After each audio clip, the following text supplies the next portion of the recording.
Hello hi അസ്സലാമലൈക്കും. നമുക്ക് കൈപ്പയ്ക്ക കൊണ്ടാട്ടം ഉണ്ടാക്കാം. അപ്പോൾ നമുക്ക് കൈപ്പയ്ക്ക അരിഞ്ഞ് ഒന്ന് ആവി കയറ്റിയിട്ട് നമുക്ക് ഉണക്കാൻ വയ്ക്കുക. നമുക്ക് കൈപ്പയ്ക്ക അരിയുക. കുരുവൊന്നും കളയേണ്ട ആവശ്യമില്ല. നമുക്കിങ്ങനെ വട്ടത്തിൽ ഇങ്ങനെ അരിയാം.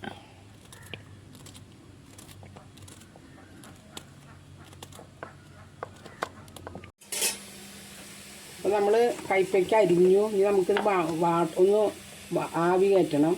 അപ്പോൾ കുറച്ച് മുളക് പൊടി ഇടുക, ഇത്തിരി എരിവിന്. അതുപോലെ കുറച്ച് മഞ്ഞൾപ്പൊടി,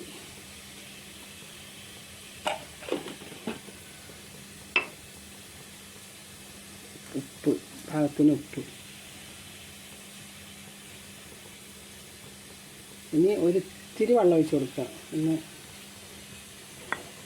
ഉപ്പൊന്ന് കുതിരാൻ വെച്ച്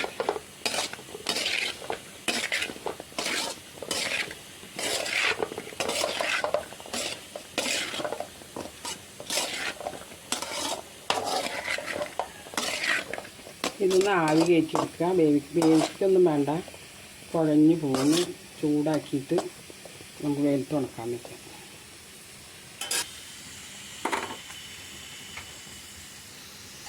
ഒന്ന് ആവി വല്ലതും ഒന്ന് മൂടി വയ്ക്കാം.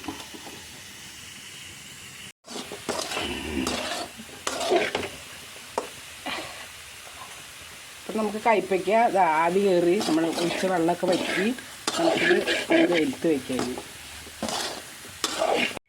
അപ്പം നമുക്കൊരു പരന്ന പാത്രത്തിലേക്ക് ഇട്ടിട്ട് ഓരോന്നാക്കി വെച്ചിട്ട് നമുക്ക് ഉണക്കാൻ പറ്റുക. അതൊക്കെ നല്ല വെയിലുള്ള സമയത്താണ് ചെയ്യേണ്ടത്. അപ്പോൾ നല്ല വേനൽക്കാലത്ത് എല്ലാം ചെയ്ത് വെച്ചാൽ മഴക്കാലത്തേക്ക് കൊണ്ടാട്ടമൊക്കെ ആയി. അപ്പം ഇങ്ങനെ ഒരുപാട് ചെയ്യാൻ ബുദ്ധിമുട്ടാവും. അപ്പോൾ നമ്മൾ കുറേശ്ശെ ഇതുപോലെ 2-3 പ്രാവശ്യം ചെയ്താൽ നമ്മുടെ ആവശ്യത്തിനുള്ളത് നമുക്ക് ഉണ്ടാക്കാം. നമുക്കിത് 2 ദിവസം വെയിലത്ത് വെച്ച് ഉണങ്ങി കഴിഞ്ഞിട്ട് വേണം വറുക്കാനായിട്ട്.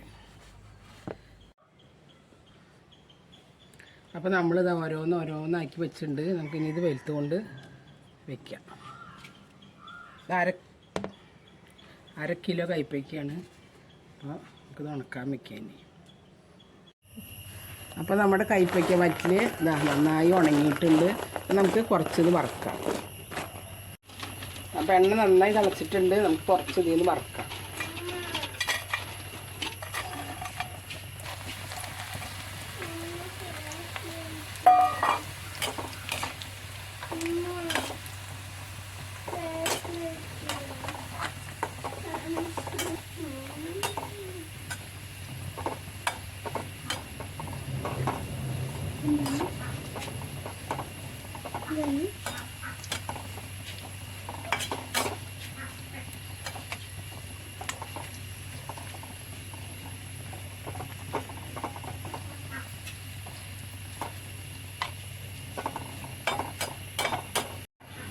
കുറച്ചിട്ടാൽ മതി.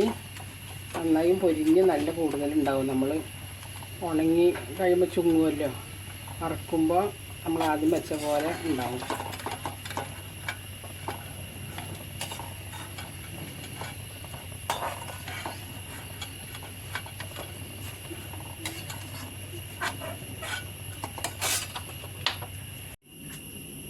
അപ്പോൾ നമ്മുടെ കൈപ്പയ്ക്ക വറ്റിൽ കൊണ്ടാട്ടം വറുത്തതാണ്. വീഡിയോ ഇഷ്ടപ്പെട്ടാൽ ലൈക്ക് ചെയ്യുക, സബ്സ്ക്രൈബ് ചെയ്യുക, കമൻറ്റ് ചെയ്യുക.